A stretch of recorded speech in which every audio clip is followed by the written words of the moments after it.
Samuel, capítulo 23. 2 Samuel 23. São estes os nomes dos valentes de Davi. Josebe, Bassebete, filho de Taquemone, o principal de 3.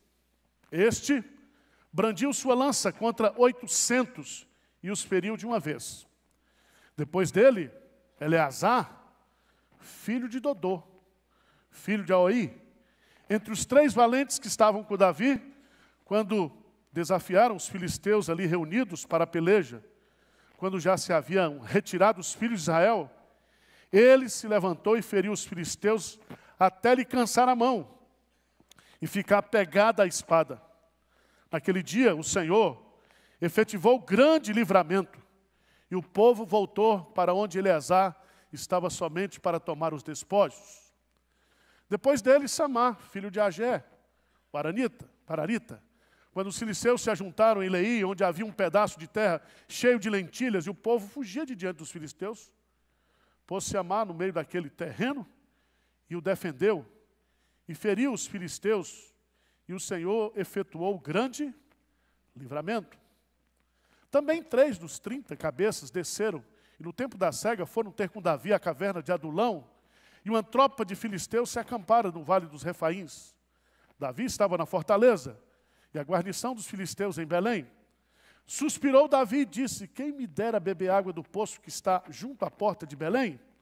Então aqueles 3 valentes romperam pelo acampamento dos filisteus e tiraram água do poço junto à porta de Belém, e tomaram-no, e a levaram a Davi. Ele não a quis beber, porém a derramou como libação ao Senhor. E disse: longe de mim, Senhor, fazer tal coisa. Beberia eu o sangue dos homens que lá foram com perigo de sua vida? De maneira que não a quis beber.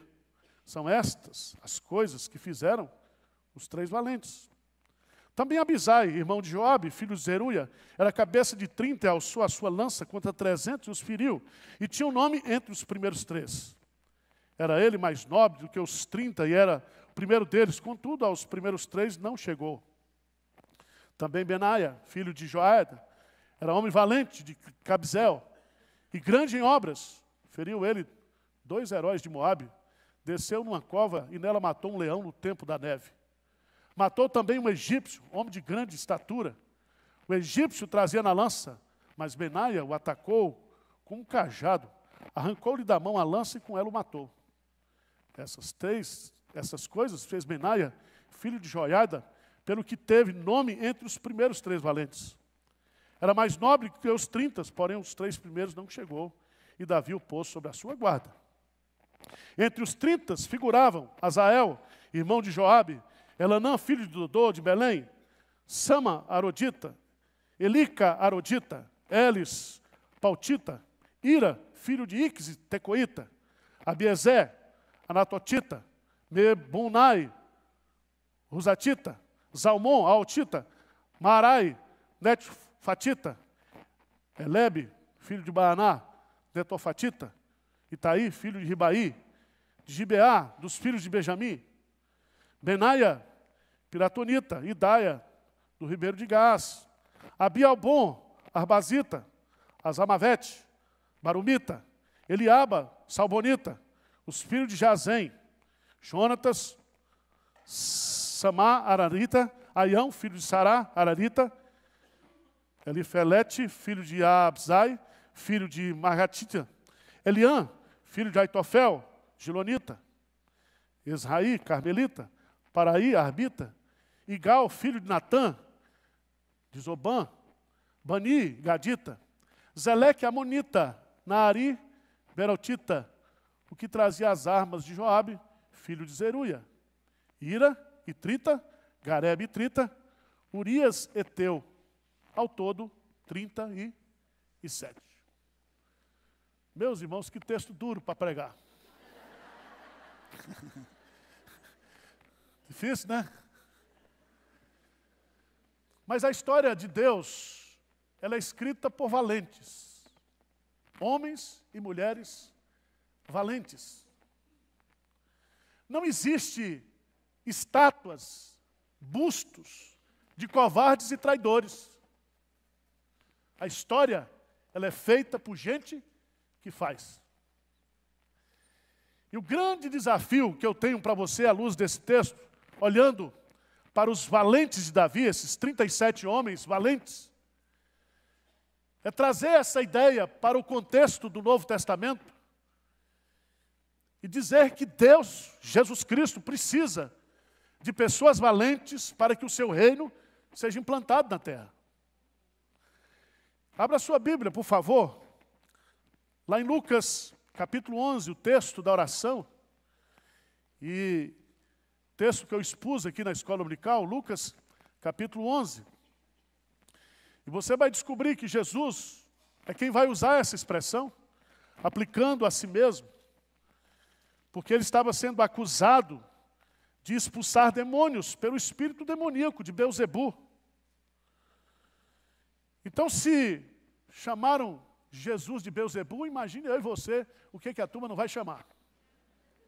Mas veja no texto de Lucas, capítulo 11, a partir do versículo 21, quando o valente, bem armado, guarda a sua própria casa, ficam em segurança todos os seus bens. Sobrevindo, porém, um mais valente do que ele, vence-o, tira-lhe a armadura em que confiava e lhe divide os despojos. Jesus está dizendo, quem não é por mim, é contra mim. E quem comigo não ajunta, espalha. Veja que essa expressão, no grego, é a mesma expressão no Antigo Testamento para valente. E Jesus se aplica para ele. Ele chama Satanás também de valente, mas ele diz que ele e os dele são mais valentes ainda, são mais fortes ainda. E ele está colocando isso aqui num contexto de espiritualidade, de batalha espiritual, de luta espiritual. E quando você lê esse texto de Davi, sobre os valentes de Davi, há duas marcas distintivas desse valente. Primeiro, todos esses valentes foram atraídos pela pessoa de Davi.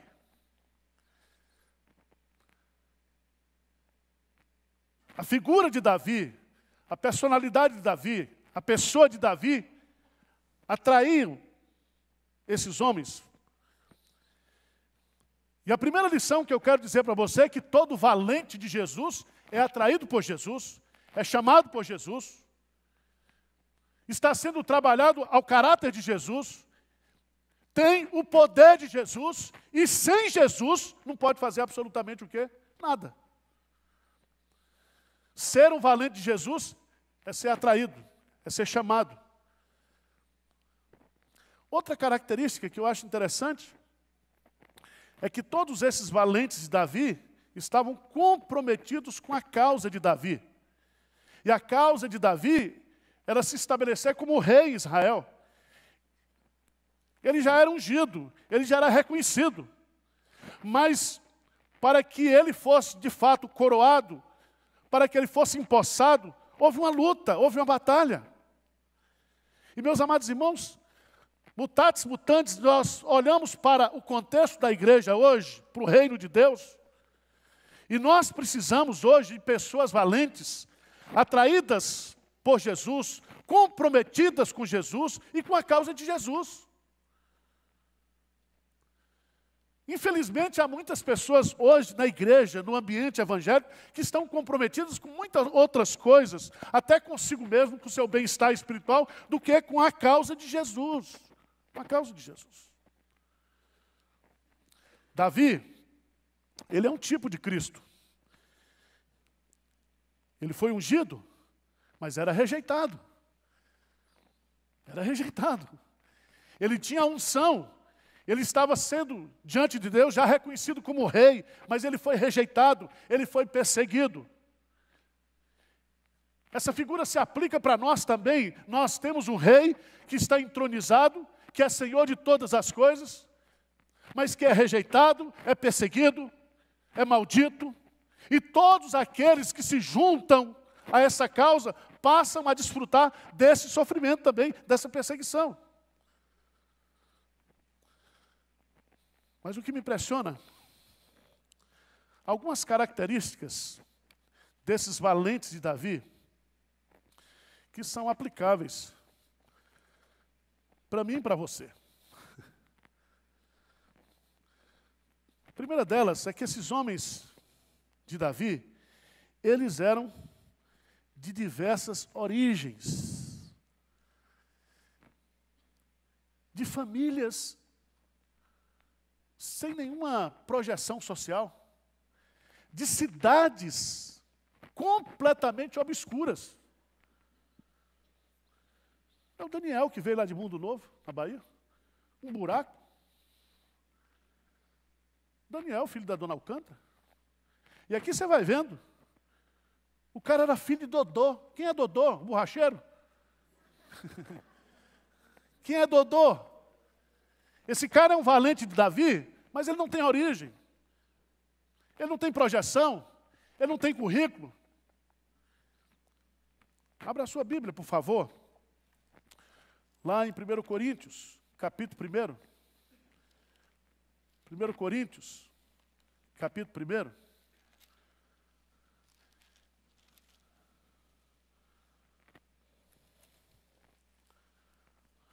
No versículo 26, o apóstolo Paulo diz assim: irmãos, reparai, pois, na vossa vocação, visto que não foram chamados muitos sábios segundo a carne, nem muitos poderosos, nem muitos de nobre o quê? Nascimento. Pelo contrário, Deus escolheu as coisas loucas, o quê? Do mundo. Vira para o seu irmão e diz: você é uma coisa louca, mas foi escolhida por Deus, né? Deus escolheu o quê? Não é bicha louca, não, é coisa louca. Pessoas que não são, pessoas insignificantes, para fazer parte do exército dele. Louvado seja Deus.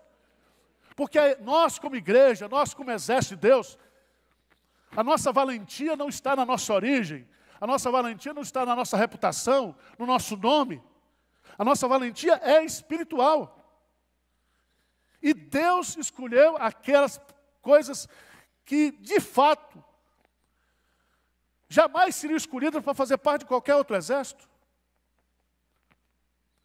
O que me impressiona nesse texto, segunda coisa que me impressiona desses valentes de Davi, abra sua Bíblia lá em 1 Samuel, capítulo 22. 1 Samuel 22, 2.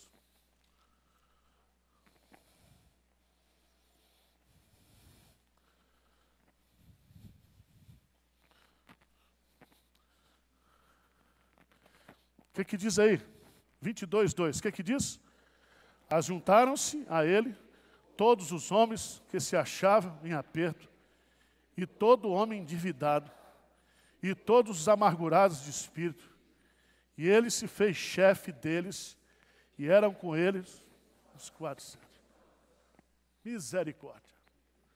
Todo mundo no Serasa, todo mundo angustiado, todo mundo perturbado, e todo mundo se juntou a Davi para fazer parte do exército de Davi. Significa que todos esses homens eram homens problemáticos, eram pessoas que tinham o quê? Muitos problemas. E aqui vem uma coisa muito importante para a gente entender, porque às vezes você acha que seguir a Jesus, fazer parte da igreja, fazer parte do exército de Deus, todos os seus problemas estão resolvidos, todas as suas crises estão restauradas, e não é assim. Nós somos um exército de pessoas, o quê? Problemáticas. Aqui tem neurótico, tem esquizofrênico, aqui tem de tudo. Deus chama pessoas problemáticas, Deus chama pessoas que são doentes, Deus chama pessoas que precisam serem transformadas, buriladas pela sua graça. Se você pegar a vida, e aí o Dr. John MacArthur escreveu um livro sobre os 12 apóstolos de Jesus. E você começa a estudar a biografia de cada apóstolo, E aí você descobre que só Jesus mesmo chamaria aqueles 12. Só Jesus. Mas isso não significa, irmãos, que esses caras não fossem valentes. Aí que está. Homens de diversas origens, homens problemáticos, que precisam serem curados, sarados, trabalhados pela graça de Deus. Esse é o nosso exército.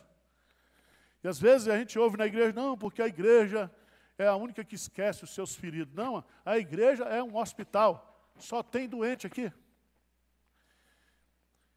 E você precisa entender que o fato de você ser uma pessoa com seus problemas, com as suas lutas, com as suas crises, Deus escolheu você para fazer parte do exército dele.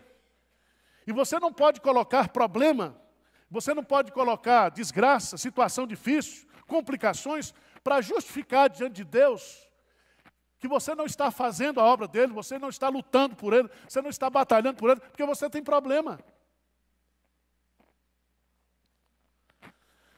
Mas o que me impressiona aqui, desse texto, segundo Samuel, os valentes de Davi eram pessoas de diversas origens obscuras, como nós. Eram pessoas problemáticas, como nós. Mas aqui tem uma coisa bonita também, eram homens virtuosos, como nós. Amém? Você pode ter todos os defeitos do mundo. Mas se você é um filho de Deus, você é a pessoa mais abençoada do mundo. Você foi abençoado com toda sorte de bênçãos espirituais em Cristo Jesus. E Deus vai usar a mim e a você nesta obra, com todos os nossos defeitos, com todas as nossas complicações, Deus vai nos usar, porque Ele é especialista nisso. O que eu acho interessante, no versículo 8, são estes os nomes dos valentes de Davi: Josebe Basebete, filho de Taquemone, o principal de 3. Este brandiu a sua lança contra quantos? 800 e os feriu de uma vez. Olha a virtude aqui. Esse homem não desiste diante das dificuldades, mas ele luta o quê? Bravamente. Ele não ficou olhando para o tamanho do inimigo, para a quantidade do inimigo, ele foi para cima. Foi para cima. E o que me impressiona nisso aqui é que esse nome aí, Josebe, significa aquele que acrescenta no hebraico. E Basete, por incrível que pareça, significa apaziguador. O cara matou de uma vez quantos? 800. Preste atenção, o apóstolo Paulo, escrevendo a segunda carta de Timóteo, Paulo escreve para Timóteo, que era jovem, que era tímido e que tinha uma doença. E Paulo então vai escrever para Timóteo e vai dizer para Timóteo: Timóteo, você precisa lutar, aviva o dom que há em ti. E ele diz para Timóteo: Timóteo, Deus não nos deu espírito de covardia, mas de temor, de amor e de moderação. Irmãos, nós precisamos de pessoas na igreja, no reino de Deus, que não tenha medo de dificuldades, que não tenha medo de problemas, que não tenha medo de circunstâncias. A obra de Deus, ela avança, ela cresce diante das circunstâncias difíceis, dos problemas que aparentemente não têm solução. A obra de Deus avança de forma milagrosa. Ser cristão é um milagre de Deus. Fazer a obra de Deus, no poder de Deus, é um milagre de Deus. Então nós não podemos simplesmente estar presos às circunstâncias. O que eu acho interessante no versículo 10, veja no versículo 10. Falando desse rapaz, Eleazar. Sabe quem é Eleazar? Filho de Dodô. Você conhece? Ninguém conhecia Dodô. Podia fazer uma investigação com todos os escribas. Se fosse fazer um levantamento lá no Sinédrio. Quem é Dodô? Nome de borracheiro. E é tão interessante que ele se levantou e feriu os filisteus até lhe cansar a mão e ficar pegada à espada. Ou seja, ele lutou tanto naquele dia que quando ele foi largar a espada estava o quê? Colada na sua mão. Olha que coisa interessante. Qual é a nossa espada, irmãos? A palavra. E a palavra tem que estar na nossa mão, nas nossas ações, no nosso coração. A palavra é a espada do Espírito.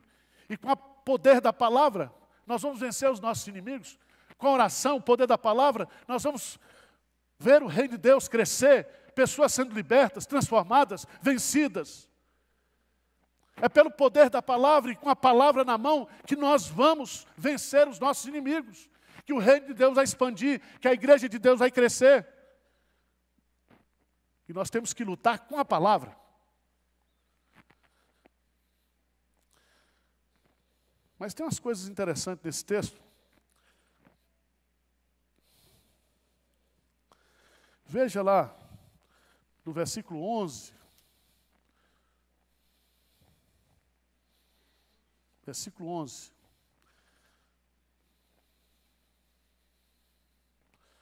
Aparece no versículo 11. Depois dele, Samar, filho de Agé. Você conhece? Samar. É nome de SAMU, de hospital. Samar. Filho de Agé. Agé, gente, Agé. Mora aqui no Jardim Paulistano. Conhece, não? Agé, o Ararita. E sabe o que significa o nome Samar? Samar significa Deus ouve. Deus ouviu. Samar, conversa com Deus, tem vida com Deus. Samar é complicado. Samar é filho de Agé, mas é um homem de oração, é um homem de luta, é um homem valente. E diz o texto que quando os filisteus se ajuntaram em Leí, onde havia um pedaço de terra cheio de lentilhas, e o povo fugia de diante dos filisteus, pôs Samar no meio daquele terreno e o defendeu. Olha que insight maravilhoso. Ele não deixou o inimigo levar aquilo que era dele, o que era de Deus. Ele se pôs no meio e defendeu a sua terra, defendeu a lavoura, defendeu a sua família. Presta atenção, irmãos, nós temos que ter crentes valentes para defender os valores do reino, para defender aquilo que nós já conquistamos, para defender a igreja, para defender a doutrina, para defender a pregação do evangelho. Nós temos que ter gente valente.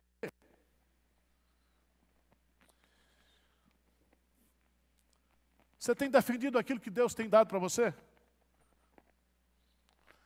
Os privilégios que Deus tem dado, as oportunidades que Deus tem dado, os recursos que Deus tem dado, os dons que Deus tem lhe dado, os ministérios que Deus tem lhe dado.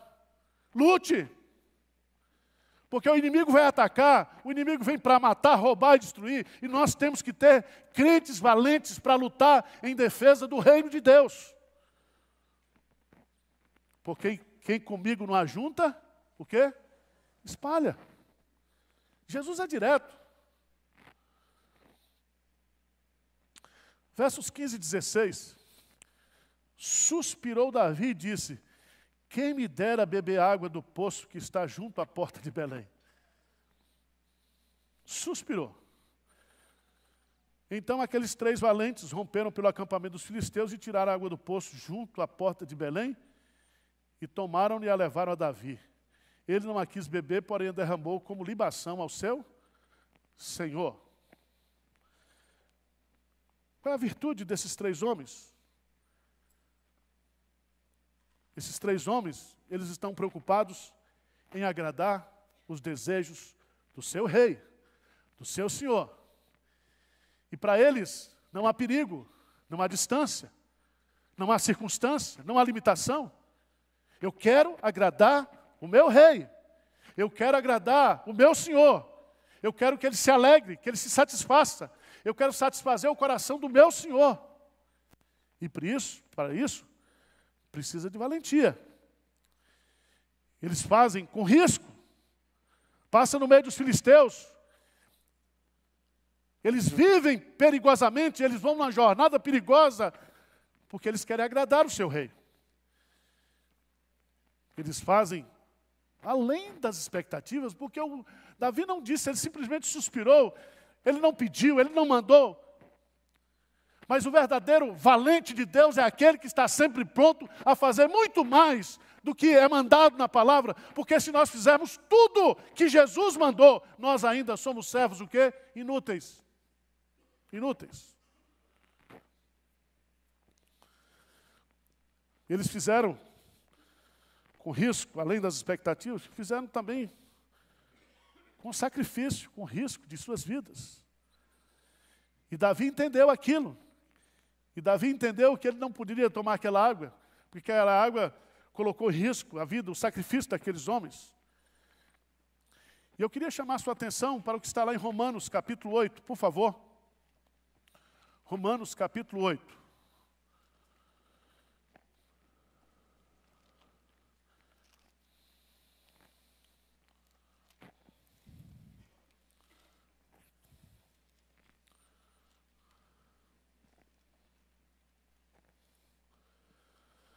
Versículo 17, lê comigo, por favor.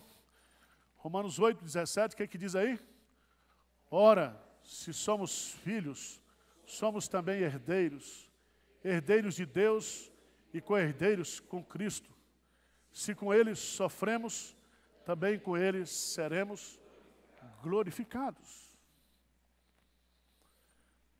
Quem participa da glória, participa também do sofrimento. Não há coroa sem cruz.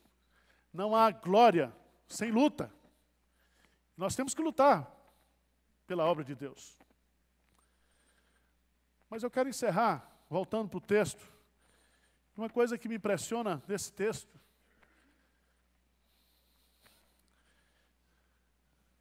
E não sei se você observou na leitura o versículo 39. 39. Um dos valentes de Davi. Quem era esse valente? Urias, o Eteu. Quem foi Urias? Você se lembra da história de Urias? Ele era casado com quem? Betseba. Ele era leal a Davi. Mas ele foi traído por esse rei. Ele foi maltratado por esse rei. Ele foi desmoralizado por esse rei. Ele foi assassinado por esse rei Davi. Mas ele não deixou de ser o quê? Um valente Davi. E na obra de Deus, irmãos, a gente sofre injustiças, perseguições, maldades. Nós somos feridos, nós somos machucados, nós somos maltratados, nós somos caluniados, não importa. Você não deixa de ser valente. Você não perde o seu posto, a sua posição. E aqui eu queria chamá-lo para o texto de Hebreus, capítulo 6. Há muitas pessoas machucadas na igreja, dizendo, eu não vou mais trabalhar para Jesus.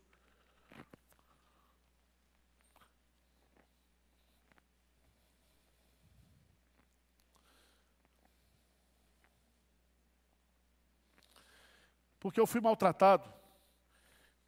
Um ano que eu trabalhei na igreja, que eu mais me dediquei, que eu deixei minhas coisas para cuidar das coisas da igreja, que eu fui diácono aí, tomando chuva, deixando de estar em casa com minha esposa, e ninguém reconhece isso, ninguém fala isso. E a gente começa, irmãos, o diabo começa a buzinar na nossa cabeça. E o diabo tenta convencer você, e você muitas vezes cede a essa tentação, de não trabalhar para Jesus, de não trabalhar para o reino de Deus, não ser um valente de Deus, porque você é um injustiçado, porque você é uma pessoa que não é valorizada, que não é reconhecida. Presta atenção o que está em Hebreus capítulo 6, versículo 10, lê comigo. E coloca esse versículo na sua carteira de trabalho. O que diz aí? Vamos ler juntos? Porque Deus não é injusto para ficar esquecido do vosso trabalho e do amor que evidenciastes para com o seu nome, pois servistes e ainda servis aos santos. Louvado seja Deus. Deus não é o quê? Injusto. Estava culto aqui, tendo que vir para a igreja 7 horas da manhã para ensaiar e a menininha dormindo ali. Né? Aí, você podia ter muitos motivos para não estar aqui, você e sua esposa. Às vezes a gente reclama, irmãos, porque está trabalhando na igreja. Se você não trabalha para a igreja, se não trabalha para Jesus, você trabalha para quem? Para você mesmo? Para os outros? Presta atenção, a única coisa que vai ficar para a história é aquilo que você fez para Jesus. Pode ter certeza disso. Teve uma mulher que um dia ela quebrou um vaso de alabastro e ungiu a Jesus. Ela gastou tudo o que tinha para fazer aquele ato para Jesus. Jesus diz, ela fez o que pôde. E Jesus disse, onde o evangelho for pregado, essa história será o quê? Contada. Porque o que fica para a história, não é o que fica para a história dos homens, é o que fica para a história de Deus. É aquilo que você está fazendo para juntar tesouros nos céus, é aquilo que você está fazendo para glorificar o seu Senhor, e você tem que fazer com alegria, com satisfação, com dedicação, com garra, com valentia, com coragem. E eu queria deixar esse desafio para mim e para você, que nesse ano nós sejamos mais valentes, mais corajosos, que nós não fiquemos temerosos diante das circunstâncias, das lutas, do tamanho do inimigo, mas nós vamos na força do Senhor. É Ele que vai conosco, é Ele que faz por nós, é Ele que faz através de nós. Sem Ele, nada nós podemos o quê? Fazer. Então, abra mais a sua agenda esse ano para Jesus, tá? Se precisar tomar chuva no estacionamento, tome chuva. Uma benção, você está servindo o povo. Às vezes você é até maltratado, porque a turma reclama, né? Você está vindo tocar na igreja, venha com alegria, venha com satisfação. Se é para chegar às 7 horas, sair meia-noite, não tem problema, você está servindo ao Senhor. Nada, nada, nada que você esteja fazendo de fato para o Senhor.